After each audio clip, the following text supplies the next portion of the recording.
Hello friends, Radhe Radhe, जय श्री कृष्णा। कैसे हैं आप लोग? आशा करती हूँ आप लोग बहुत बढ़िया होंगे। मैं भी काफ़ी बढ़िया हूँ। तो आज दिन है सोमवार। जी हाँ, आज मंडे का ब्लॉग है ये। मंडे का मतलब मैं ब्लॉग आपको एक दो दिन में मिल जाएगा। थोड़ा लेट हो जाती हूँ मैं ब्लॉग एडिट करने में, क्योंकि थोड़ा टाइम का इश्यू होता है। तो चलिए बातें करते हैं। तो फ़ैन थोड़ा तेज़ है, कम कर देती हूँ।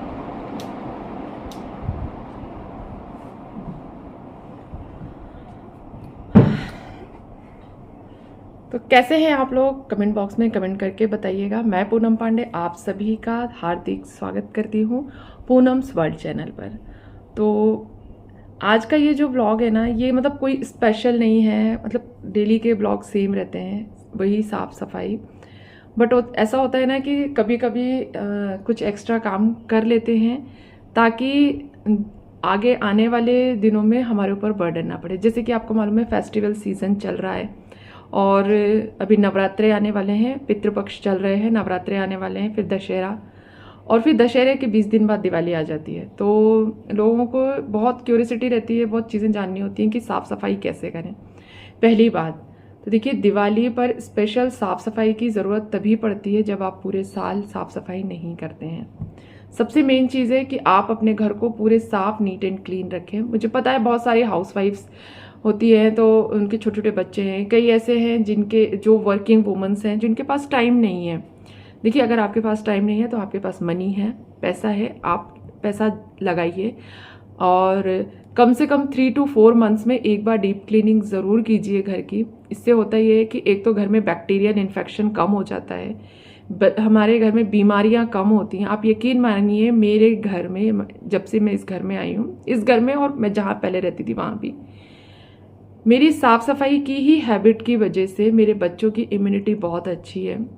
और मेरा जो डाइट है, उनको खाना खिलाने पिलाने की जो डाइट प्लान है, उसके कारण बच्चों में इम्यूनिटी बहुत अच्छी है।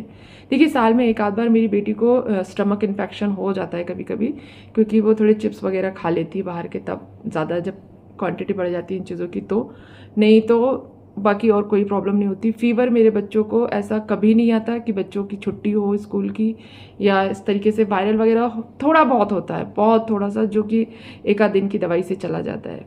और बैक्टीरियल इन्फेक्शन मेरे घर में बिल्कुल नहीं है। क्यों होगा? बैक्टीरियल इन्फेक्शन तब होता है जब घर में मॉइस्चर होता है, साफ़ सफाई नहीं होते, कॉकरोचेस होते हैं, कीटाणु होते हैं, जर्म्स होते हैं, तो ये सारी चीज़ें होती हैं। तो वो नहीं है। तो उसके लिए आपको, अगर आपके घर में छोटे बच्चे हैं, तो आपको क्लीननेस का और ध्यान देना चाहिए। टाइम नहीं मिलता तो मेड से करवाइए, और टाइम मिल जाए थोड़ा बहुत भी तो खुद कीजिए। अपने आलस को दूर भगाइए। होता क्या है कि जो औरतें होती हैं, जो हाउसवाइफ्स होती हैं ना, वो बहुत आलसी हो जाती हैं। मैं सबके बारे में बात नहीं कर रही हूँ, बट कुछ ऐसी होती है जो बहुत आलसी हो जाती हैं।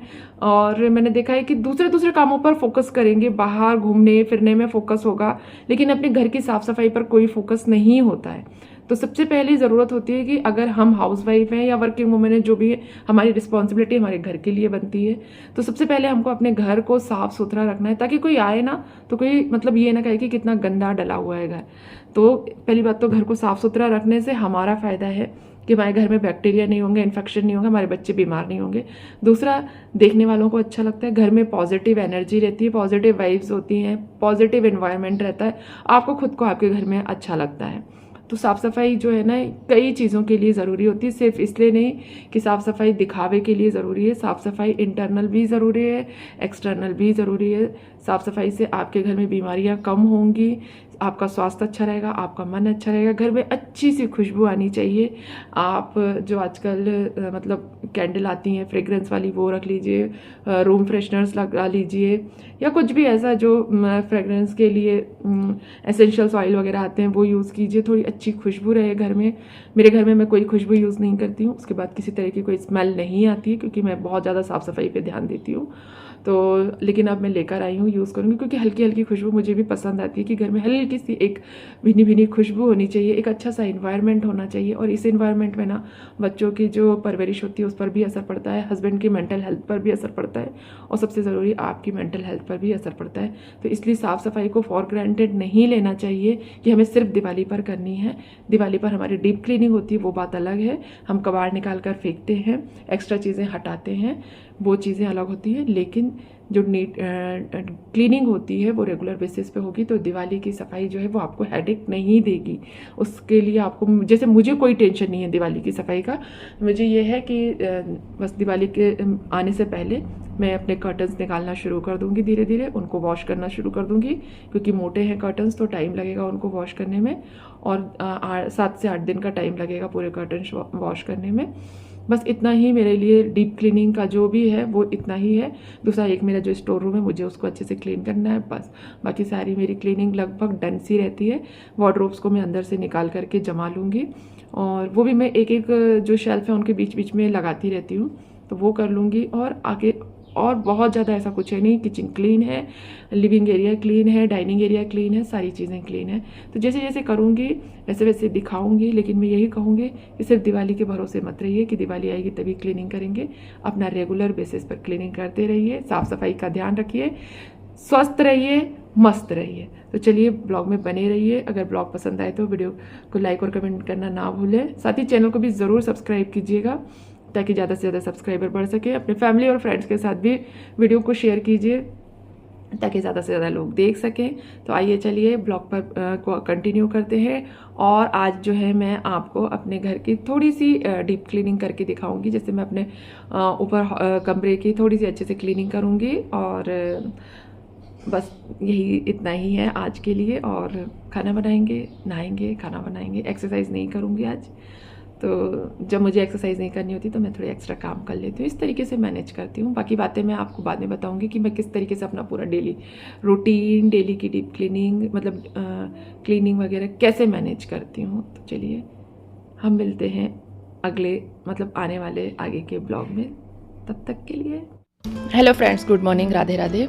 तो देखिए मैं आ गई अपने ऊपर वाले बेडरूम में, और मैं कुछ कपड़े जमा रही थी, तो मैंने देखा कि सामने ये डस्ट हो गई है, तो मैंने एक कपड़ा लिया और सामने की डस्ट जो है वो क्लीन करने लगी। मेरे पास ज़्यादा ऑर्गेनाइज़र्स नहीं है वार्डरोब जमाने के लिए, जो कि मुझे अभी लेकर आने हैं। मैंने डिसाइड किया हुआ है कि मैं लेकर आऊँगी, पर कब लेकर आऊँगी ये अभी मुझे पता नहीं है। मैंने सोचा पहले मैं लोकल मार्केट में देख लेती हूँ, सिटी जा कर के देखूँगी कि कैसे मतलब क्या रेट से मिलते हैं और क्वालिटी क्या मिलती है, क्योंकि मीशो से तो मैंने 1-2 बार मंगा के देखा, मुझे ज़्यादा जमा नहीं, तो इसलिए मैं सोच रही हूँ कि लोकल मार्केट में जा कर के देखूँगी। तो ये देखिए मेरी साड़ियाँ हैं, और बहुत ज़्यादा साड़ी का कलेक्शन मेरे पास है नहीं, क्योंकि मैं बहुत ज़्यादा साड़ियाँ पहले परचेज़ करती ही नहीं थी, और शादी की साड़ियाँ हैं वो मेरे ससुराल में ही रखी हुई हैं, और बाकी कुछ थोड़ी बहुत यहाँ पर हैं जो मैं रेगुलर कभी कभार पहन लेती हूँ, मतलब रेगुलर क्या ओकेशनली, जैसे कुछ फंक्शन वगैरह हुआ उसमें। तो कपड़े मैंने फ़ोल्ड कर लिए थे पूरे, बहुत सारे कपड़े थे। जैसे ही मैं नीचे से ऊपर आई मैंने बहुत सारे कपड़े फ़ोल्ड किए, लगभग मुझे 25 से 30 मिनट लग गए थे कपड़े फ़ोल्ड करने में। और सभी के बच्चों के कपड़ों की ना मैं अलग अलग गड्डियाँ बनाती हूँ, मतलब बना लेती हूँ इकट्ठे, और सबके कपड़े फिर वार्डरोब में ला करके जमा देती हूँ। तो बच्चों का वार्डरोब कितना भी जमा लूँ, कितना भी लगा लूँ, लेकिन वो ना मैसी कर ही देते हैं निकालते हुए, तो ज़्यादा टाइम नहीं लगेगा बच्चों का वार्डरोब जमाने में। थोड़ा सा उन लोगों ने क्या ऊपर नीचे कर दिए हैं कपड़े, तो बस टाइम जैसे ही 1-2 दिन में मुझे टाइम मिलता है मैं एक एक शेल्फ करके जमाने लगूंगी।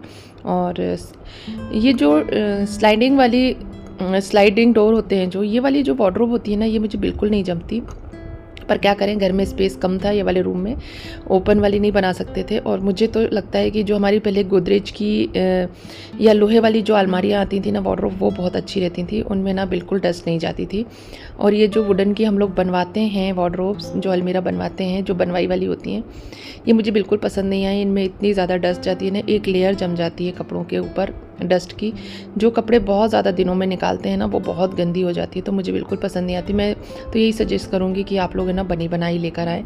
लेकिन हाँ ये है कि वो लुक वाइज इतनी अच्छी नहीं लगती, जैसे ये अपन अपने इंटीरियर के अकॉर्डिंग बनवा सकते हैं, और उनको इंटीरियर के अकॉर्डिंग नहीं बनवाया जा सकता। लेकिन मेरे पास जो मेरे पुराने वाले बेडरूम में, मतलब पुराने वाले घर में जो मुझे शादी में मिली हुई वार्डरोब है ना, लोहे वाली, आयरन वाली, वो मैं लेकर आऊँगी, और उसमें मैं अपनी ना जो कॉस्टली साड़ियाँ हैं ना वो रखूँगी, बैग वगैरह में रख के, क्योंकि उसमें डस्ट नहीं जाती। इसमें ना बहुत डस्ट जाती है, कपड़े ना गंदे हो जाते हैं। तो बस मुझे ना इस बार मैंने 100% डिसाइड करके रखा है कि मैं जाऊँगी सिटी, और वहाँ से जो वार्डरोब ऑर्गेनाइज़र्स होते हैं या बैग्स होते हैं जिनमें साड़ी कपड़े रख सकते हैं, वो ज़रूर लेकर आऊँगी।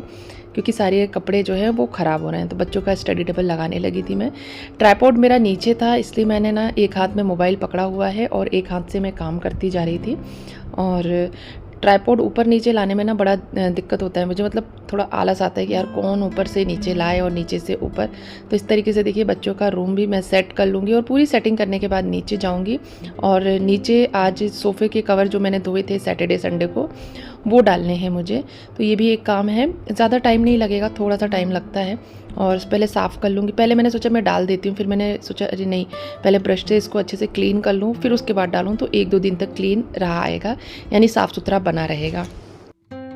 फिर मैंने उठाया अपना ब्रश और उससे अच्छे से क्लीन कर लिया सारे जगह पर। बट अब मुझे ऐसा लग रहा है कि मुझे लेना पड़ेगा वैक्यूम क्लीनर, मुझे परचेस करना है ताकि मैं इसको अच्छे से क्लीन कर सकूं। बहुत ज़्यादा गंदे नहीं है सोफ़े, पर फिर भी मुझे ऐसा लगता है कि एक बार वैक्यूम क्लीनर से अच्छे से क्लीन हो जाएंगे तो अच्छे से पूरी डस्ट जो है ना वो क्लीन हो जाएगी इसकी। बट हाँ, ये ज़रूर है कि मेरी एक अच्छी हैबिट की वजह से सोफ़े आज तक जो है पुराने जैसे नहीं लगते। 3 से 4 साल होने को आ गया, यानी 2020 या 21 में आए थे ये, और 24 हो रहा है, और अभी तक है ना कोई ये कह नहीं सकता कि ये सोफ़े पुराने हैं, बिल्कुल नए जैसे दिखते हैं। तो किसी भी चीज़ की अगर रेगुलर बेसिस पे साफ़ सफाई करते हैं अच्छे से, तो वो हमेशा चमकती हुई और साफ़ सुथरी रहती है। डस्ट अगर परमानेंट बैठ जाती है ना, फिर उसे क्लीन करना जो है ना बहुत मुश्किल हो जाता है। तो बस सोफ़े के कवर धो लिए थे। सोफ़े के कवर मैं थोड़ा कम धोती हूँ, क्योंकि ये सोफ़े के जो फैब्रिक होता है ना जिससे सोफ़े बनते हैं, उसी फैब्रिक का मैंने जो है सोफ़े का कवर बनवाया हुआ है। तो ये ज़्यादा वॉश करूँगी ना तो ये ख़राब हो जाएगा। तो आप देखिए उसके पीछे ब्राउन कलर की जो है ना पट्टी, जिस फैब्रिक से सोफ़े बनते हैं ना उसी फैब्रिक का ये कवर है। ये मैंने ऑर्डर दे करके कर्टन की शॉप पे जहाँ पे कवर वगैरह बनते हैं वहाँ से बनवाया था। बट अब मैं सोच रही हूँ कि मैं ना यहाँ पर है ना जो थ्रो वाले रनर आते हैं ना, सोफ़ा रनर उसको थ्रो बोलते हैं, वो डालूँगी जिसमें टैसल्स लगे रहते हैं। वो ऐसा कुछ डालने का मेरा प्लान है। देखिए दिवाली तक हो सकेगा तो मैं परचेज़ करके या तो लोकल मार्केट से लेकर आऊँगी या फिर हो सकेगा तो ऑनलाइन मंगाऊँगी। पर ऑनलाइन जो है ना काफ़ी महंगे मिल रहे हैं, तो मैंने सोचा बच्चों के एग्ज़ाम ख़त्म होने के बाद मैं सिटी में एक बार ट्राई करूँगी, न्यू मार्केट में जो भोपाल में है, उसके बाद ही मैं उसको परचेज़ करूँगी।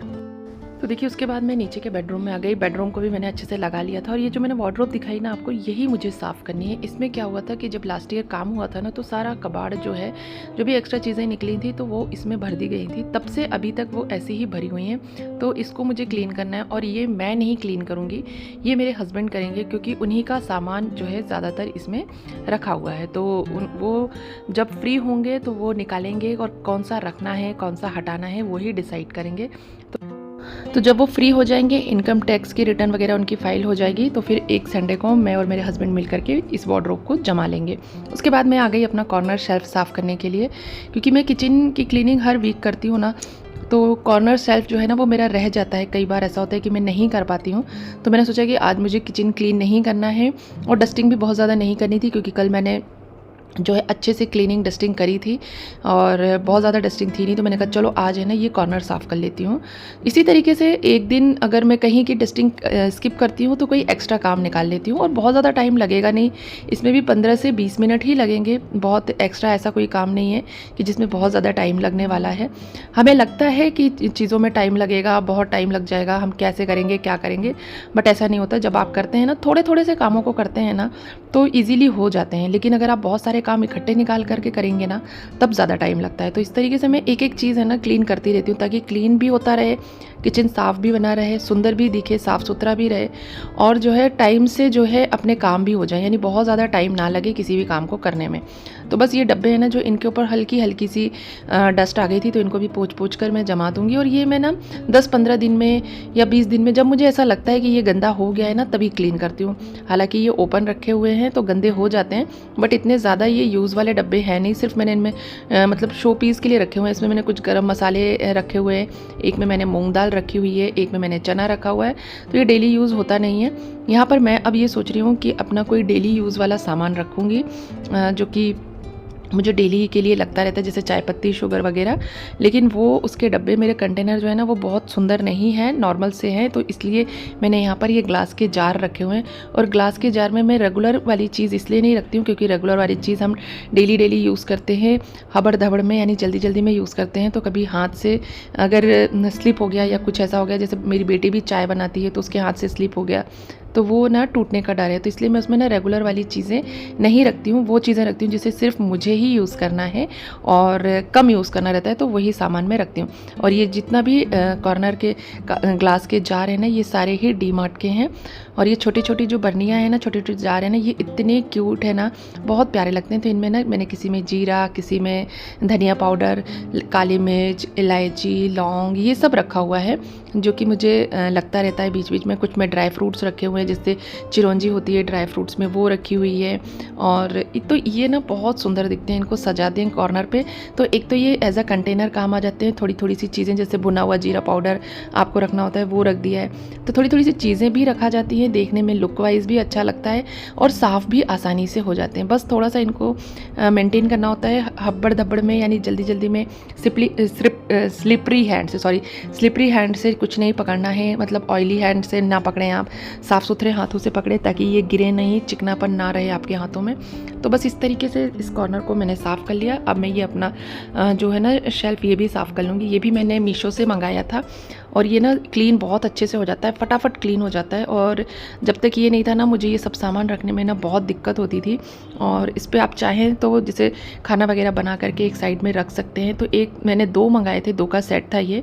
एक सेट मैंने अपने सर्विस प्लेटफॉर्म पर रख दिया। जब भी मैं खाना बना लेती हूँ और उसको अपने रखना होता है, खाना बना करके दोपहर का खाना मैं शिफ्ट करके जब बर्तनों में रखती हूँ या रोटी वगैरह के डब्बे, तो मैं इसी पे रख देती हूँ। और इस तरीके से एक शेल्फ़ मैंने इस तरफ रख लिया है, जहाँ पे मैं अपना कटलरी का ये जो होल्डर है वो रखती हूँ, टिश्यू पेपर होल्डर रखती हूँ और अपना जो चॉपर है वो रख देती हूँ। तो ये ना मेरे लिए बहुत यूज़फुल है। इससे नीचे जो है ना पोछा भी लग जाता है और साफ़ सुथरा दिखता है किचन, मैनेज और जमा हुआ दिखता है। तो सबसे ज़रूरी चीज़ें होती है ना, किचन है ना जब जमा हुआ दिखता है ना, साफ़ सुथरा, तो बहुत अच्छा लगता है। अपने आप को मतलब एक गुड फीलिंग आती है कि हाँ साफ़ सुथरा है, काम करने में मन लगता है और देखने में भी लोगों को भी अच्छा लगता है। सब लोग तारीफ़ करते हैं तो आपको खुशी भी होती थी। ये एक जार का पैकेट मेरे पास बहुत टाइम से रखा हुआ था, क्योंकि यूज़ तो था नहीं इसका कुछ तो, लेकिन इसमें जो मेरा स्टैंड था उसमें जगह थी, शेल्फ थे जो उसमें जगह थी, तो मैंने अपने हस्बैंड से बोला था कि आप ला दीजिएगा, कुछ ना कुछ यूज़ मैं कर ही लूँगी, इसमें रखने के काम आ ही जाएगा। तो ये मैंने कहा कि चलो अभी खाली जार ही रख देती हूँ, फिर इसमें कुछ भी हल्दी, मिर्ची, धनिया पाउडर या जो भी मुझे रखना होगा या ड्राई फ्रूट्स वगैरह में रख करके इसमें जमा लूँगी। तो ये मैंने आज इसको फिल कर दिया और जो गंदे थे मैंने वो धोने के लिए निकाल दिए। तो इसी तरीके से जो गंदे रहते हैं 1-2 पीसेस वो मैं एट अ टाइम ही धुलवा लेती हूँ।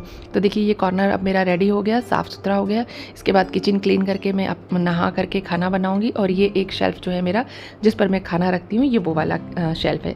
आई होप आप लोगों को आज का ये ब्लॉग पसंद आया होगा और मेरा ये शेल्फ़ पर खाना रखने का आइडिया भी पसंद आया होगा। तो वीडियो अगर पसंद आई हो तो वीडियो को लाइक, शेयर, कमेंट ज़रूर कीजिएगा। साथ ही चैनल पर पहली बार आए हैं तो चैनल को भी ज़रूर सब्सक्राइब कर लीजिएगा। हम मिलते हैं अगले वीडियो में, तब तक के लिए बाय बाय।